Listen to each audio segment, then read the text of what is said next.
हाय दोस्तों, तो देखिए ये है जो सामाजिक विज्ञान के प्रश्न वायरल हो चुके हैं और यही प्रश्न आने वाले हैं। ठीक है, ये प्रश्न देखिए, सबसे पहला प्रश्न इसमें क्या दिया गया है, एकदम हूबहू आगे पीछे आपका सेट चेंज रहने की वजह से क्वेश्चन आगे पीछे हो सकते हैं, लेकिन क्वेश्चन यही रहेंगे। ठीक है, तो आप जल्दी जल्दी एकदम इसको देख लीजिए। मात्र 10 मिनट में 80 प्रश्न कंप्लीट कर लेना है हम सभी लोगों को। इतना फास्ट ये प्रश्न देखना है, 1-2 बार आप रिपीट कर लीजिए, आपका काम हो जाएगा। देखिए, सबसे पहले दिया निम्नलिखित में कौन प्राकृतिक आपदा नहीं है। इनमें से कौन, तो महामारी है जो प्राकृतिक आपदा नहीं है, यह है जो मानवीय आपदा है। दूसरा नंबर प्रश्न देखिए, 1934 में बिहार में कौन सी प्राकृतिक आपदा आई थी, तो 1934 में भूकंप आई थी। एकदम फास्टली इसी तरीके से देख लेना एकदम तुरंत। कच्छ क्या दिया, कच्छ प्रदेश किस भूकंप पेटीय के क्षेत्र में आती है, तो जोन 5। कच्छ है जो जोन 5 के अंतर्गत आते हैं। क्वेश्चन 4 देखिए, 4 नंबर क्वेश्चन क्या करा, महासागर तल में कंपन होता है तो क्या आती है, सुनामी आती है। उसके बाद 5 नंबर प्रश्न देखिए, 5 नंबर क्या करा, मलबे के नीचे दबे हुए लोगों को पता लगाने के लिए किसका लेते हैं, तो इंफ्रारेड कैमरा का मदद लेते हैं। उसके बाद देखिए, भारत के संविधान सभा का गठन कब हुआ, 1946 ईस्वी में संविधान सभा का गठन हुआ। 7 नंबर में एना कुरम कहाँ के राष्ट्रपति थे, तो घाना के राष्ट्रपति थे। अभी आते हैं 8 नंबर प्रश्नों पर। आइए, क्या करा, राजनीतिक दलों की मान्यता एवं चुनाव चिन्ह प्रदान कौन करता है, तो निर्वाचन आयोग के द्वारा ऐसा होता है। अगला प्रश्न देखिए, हुगली औद्योगिक प्रदेश केंद्र कहाँ है, कोलकाता के हावड़ा में स्थित है। अभी आते हैं 10 नंबर प्रश्न। ये भारत का सबसे छोटा रेलवे जोन क्या है, उत्तरी पूर्वी सीमांत रेलवे जोन सबसे छोटा रेलवे जोन है। उसके बाद आगे आते हैं, आगे क्या प्रश्न दिया, आगे 11 नंबर प्रश्न देखिए, फाल्टा विशेष आर्थिक क्षेत्र कहाँ स्थित है, तो यह पश्चिम बंगाल में फाल्टा आर्थिक क्षेत्र स्थित है। 12 नंबर प्रश्न है, भारत का पहला, क्या पूछ रहा, भारत का पहला सीमेंट संयंत्र कहाँ, चेन्नई में स्थापित की गई। आपके सेट में आगे पीछे प्रश्न रहेंगे, उसके लिए परेशान नहीं होना है, बस यहाँ पर पढ़ लीजिए, आपको काम आ जाएगा। भारतीय का बर्मिंघम किस शहर को कहा जाता है, तो जमशेदपुर को कहा जाता है। 13 का बी। 14 नंबर, कौन से जीवाश्म ईंधन नहीं है, मतलब जीवाश्म ईंधन है, सॉरी, तो कोयला भी है, पेट्रोलियम भी है, प्राकृतिक गैस भी है, इनमें से सभी है जो जीवाश्म ईंधन है। जीवाश्म ईंधन मात्र 10 मिनट में कंप्लीट करना। 80 प्रश्न। बाघ परियोजना की शुरुआत कब हुई, 1973 ईस्वी में बाघ परियोजना की शुरुआत हुई। काजीरंगा राष्ट्रीय उद्यान कहाँ स्थित है, तो असम में काजीरंगा राष्ट्रीय उद्यान है। 17 नंबर प्रश्न, निम्नलिखित में कौन क्षेत्रीय पार्टी है, तो लोक जनशक्ति पार्टी जो क्षेत्रीय पार्टी है, तो 17 का ए हो गया। 18 नंबर प्रश्न, 18 नंबर प्रश्न देखिए क्या कह रहा है कि बांग्ला किस राजनीतिक दल का चुनाव चिन्ह है, तो ये है जो लोक जनशक्ति पार्टी, सी का है। ठीक है, अभी आते हैं 19 नंबर प्रश्न, नर्मदा नदी घाटी परियोजना राज्य संबंधित है, गुजरात, महाराष्ट्र और मध्य प्रदेश, इसीलिए ऑप्शन इसका डी होगा। इसका क्या, जो नर्मदा घाटी है वो गुजरात, महाराष्ट्र और मध्य प्रदेश से होकर के जाती है। अभी आगे आते हैं क्वेश्चन नंबर 20 देख लीजिए, क्या कह रहा, निम्नलिखित में कौन भारतीय किसान यूनियन के प्रमुख नेता है, महेंद्र सिंह टिकैत इसके प्रमुख नेता है। जिला परिषद का कार्यकाल कै साल का होता है, तो जिला परिषद का कार्यकाल 5 साल का होता है, इसलिए ऑप्शन ये बी हो गया। 21 तक कंप्लीट कर चुके हैं। देखिए 22 नंबर, पंचायती राज प्रणाली शुरुआत कहाँ हुई थी, राजस्थान में हुई थी, बी इसका सटीक आंसर। ग्राम पंचायत का प्रधान कौन होता है, तो मुखिया होता है ग्राम पंचायत का प्रधान। 23 कंप्लीट। 24 नंबर पर, राज्यपाल की नियुक्ति कौन करती है, तो राष्ट्रपति है जो राज्यपाल की नियुक्ति करती है। 25 नंबर प्रश्न, ये बिहार के विकास के बिना भारत का विकास संभव नहीं है, ये APJ अब्दुल कलाम का कथन था। और 26 नंबर देखिए प्रश्न क्या दिया गया है। 26 नंबर, भारत में योजना आयोग का गठन 15 मार्च 1950 ईस्वी के योजना आयोग का क्या हुआ, गठन हुआ। 27 नंबर, कृषि का विकास किस पंचवर्षीय योजना में की गई थी, तो पहली पंचवर्षीय योजना में कृषि का विकास हुआ था। मानव विकास रिपोर्ट प्रकाशित कौन करता है, UNDP, ऑप्शन सी सही है, UNDP के द्वारा यह रिपोर्ट प्रकाशित की जाती है। अगला प्रश्न देखते हैं। अगला प्रश्न क्या कह रहा, भारत का पहला मानव विकास रिपोर्ट पर किस प्रधानमंत्री के द्वारा जारी की गई थी, तो अटल बिहारी वाजपेयी के द्वारा यह जारी किया गया था। 30 नंबर प्रश्न, आइए क्या कह रहा, गरीबों का क्रूचक किसे कहा जाता है, रैगनर मैनर्स को गरीब का क्रूचक कहा जाता है। 30 का डी। 30 तक हम सब कंप्लीट कर चुके हैं। 31 नंबर प्रश्न, 31 देखिए क्या कह रहा, भारत की सर्वाधिक प्रति व्यक्ति आय किस में है, किस राज्य में, तो गोवा में है। प्रति व्यक्ति राज्य आय, उधर का वर्ष भर में किसी अर्जित आय की कुल मात्रा को राष्ट्रीय आय कहते हैं।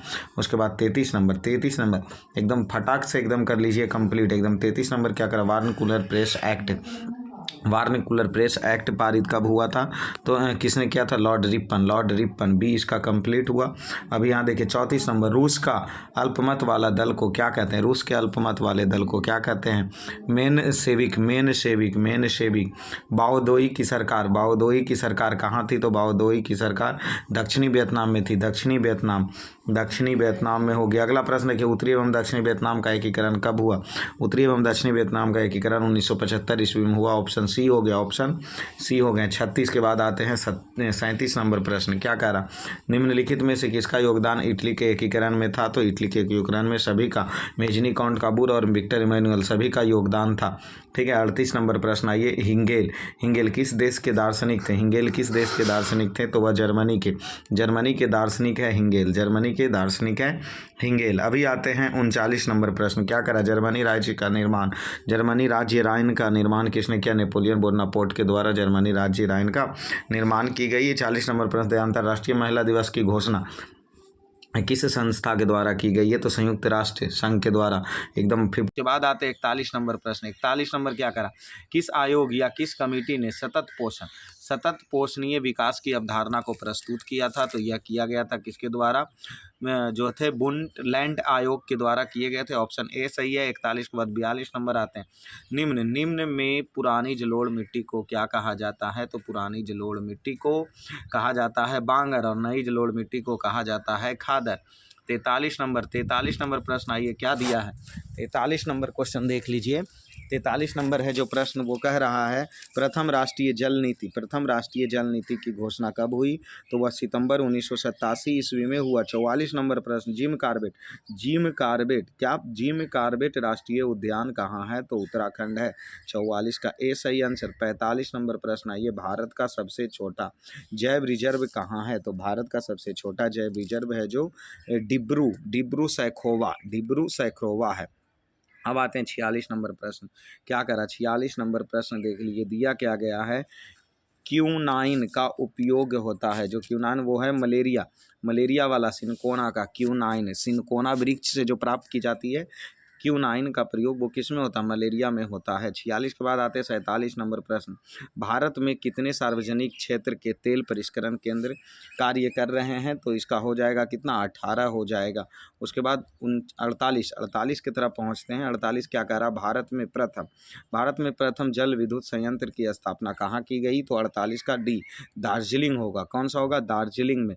कैगा परमाणु विद्युत गृह कहाँ स्थित है? तो कैगा है जो कर्नाटक में। कैसे कैगा, कैसे कर्नाटक। 50 नंबर, भारत के किस राज्य में सौर ऊर्जा के विकास सर्वाधिक संभावना है? तो वह राजस्थान। ऑप्शन 51 नंबर प्रश्न, निम्न में कौन सा रोपण फसल के उदाहरण है? तो सभी, क्योंकि रबड़, चाय, गन्ना सब को रोपा जाता है। 52 नंबर है, निम्न में कौन दलहनी फसल वायुमंडलीय नाइट्रोजन का स्थिरीकरण नहीं करता है? तो कौन दलहनी फसल है जो नहीं करेगा? तो राजमा। Option D. अब आते हैं क्वेश्चन नंबर 53 की तरफ। भारत में बफर स्टॉक कौन बनाता है? तो भारत में जो बफर स्टॉक का निर्माण भारतीय खाद्य निगम। ऑप्शन ए सही हुए। 54 का देख लीजिए, भारत में लौह एवं इस्पात कंपनी कहाँ स्थापित की गई है? तो भारत में लौह एवं इस्पात कंपनी बर्नपुर कहाँ है? बर्नपुर में यह स्थापित की गई है। उसके बाद 55 नंबर आई है, मध्य रेलवे का मुख्यालय कहाँ है? तो मध्य रेलवे का मुख्यालय मुंबई। ऑप्शन बी सही। कौन सा राष्ट्रीय राजमार्ग इलाहाबाद से हल्दिया को जोड़ता है? तो और राष्ट्रीय जलमार्ग संख्या 1 है जो इलाहाबाद को हल्दिया से जोड़ता है। इंदौर बंदरगाह कहाँ स्थित है? तो ये हो जाएंगे हमारे तमिलनाडु।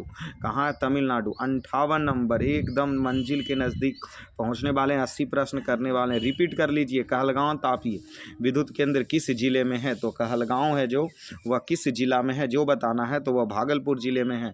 बिहार के भागलपुर जिले में कहलगांव है। ठीक है। निम्न में से कौन सा प्राकृतिक आपदा नहीं है? आतंकवादी। ठीक है, आतंकवादी।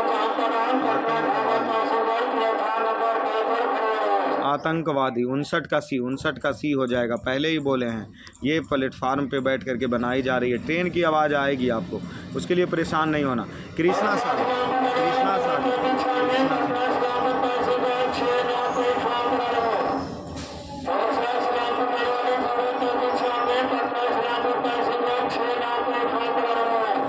क्या 60 नंबर प्रश्न देख लीजिए। 60 देखिए, कृष्णा सागर बांध किस नदी पर है? कृष्णा सागर बांध किस नदी पर है? तो कावेरी नदी पर है। आप सभी लोगों के लिए यह प्लेटफार्म पे बैठ के वीडियो बनाई जा रही है, प्लेटफार्म पे बैठ के ये क्लास ली जा रही है, ठीक है।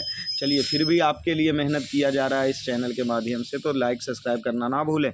61 नंबर प्रश्न, क्या भूकंप की लहरें कहाँ उत्पन्न होती है? तो केंद्र में। 61 का ए, 61 का ए।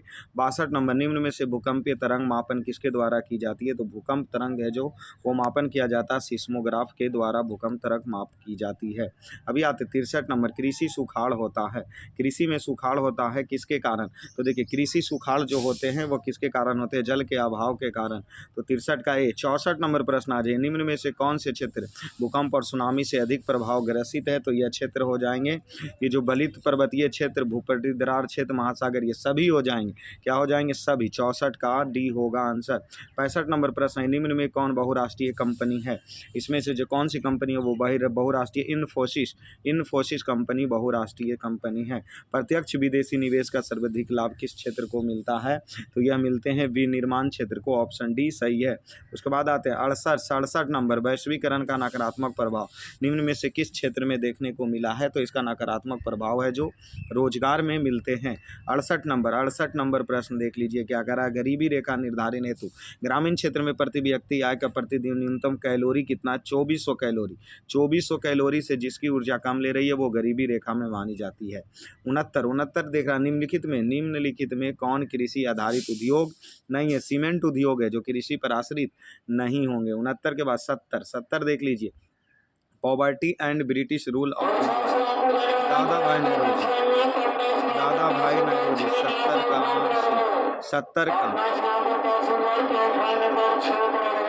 Poverty and British rule, Dadabhai Naoroji. Poverty and British rule, Dadabhai Naoroji. 71 number प्रश्न, क्या कारण? निम्न में से किस विधि के अंतर्गत उत्पादित अंतिम वस्तुओं का मूल्य जोड़ दिया जाता है और राष्ट्रीय आय प्राप्त किए जाते हैं? तो यह मूल्य योग्य विधि। कौन विधि हुआ? मूल्य योग्य विधि, सी होंगे। अब आते हैं 8 प्रश्न और है। 72, क्षेत्रीय ग्रामीण बैंक की स्थापना कब हुई? तो 1975 ईस्वी में क्षेत्रीय ग्रामीण बैंक की स्थापना हुई है। 73 नंबर प्रश्न, निम्न में से कौन सा खाता विशेष रूप से व्यापारियों के लिए चालू की गई है? तो यह चालू जमा जो है व्यापारियों के लिए होती है। 74 प्रश्न देखिए, मनरेगा कार्यक्रम की शुरुआत कहाँ से हुई थी? तो मनरेगा है जो आंध्र प्रदेश राज्य से हुई थी। आगे आते 75 नंबर, व्यक्ति औद्योगिक उत्पादन की गुणवत्ता सुनिश्चित करने के लिए किस मानक चिन्ह का प्रयोग किया जाता है? तो इसमें प्रयोग किए जाते हैं ISI। अब आते हैं 76 नंबर प्रश्न, क्या कह रहा है? 76, राष्ट्रीय उपभोक्ता दिवस कब मनाई जाती है? तो राष्ट्रीय उपभोक्ता दिवस मनाई जाती है 24 दिसंबर को मनाई जाती है। 77 नंबर, निर्यात संवर्धनी क्षेत्र को निम्न में से किस में बदल दिया गया है? तो इसका आंसर हो जाएगा विशेष आर्थिक क्षेत्र के रूप में बदला गया है। उसके बाद 78 नंबर आए, निम्न में से कौन बेरोजगारी कृषि में पाई जाती है? तो छिपी बेरोजगारी और मौसमी बेरोजगारी दोनों पाई जाती है, इसीलिए 78 का सी होगा। 79 नंबर प्रश्न, प्रधानमंत्री नरेंद्र मोदी ने विमुद्रीकरण की घोषणा कब की? तो यह की गई थी 8 नवंबर 2016 ईस्वी को, जो नोटबंदी हुआ था 8 नवंबर 2016। भारत में मौद्रिक नीति का निर्धारण कौन करता है? तो भारत में मौद्रिक नीति का निर्धारण RBI, reserve bank of India करता है। तो ये हमारा स्टेशन पर बैठ करके आपके 80 प्रश्न कंप्लीट किए गए। प्रश्न यूं ही ऐसे ही घुमा करके रहेगा, आपका सेट चेंज रहेंगे, ठीक है। तो धन्यवाद।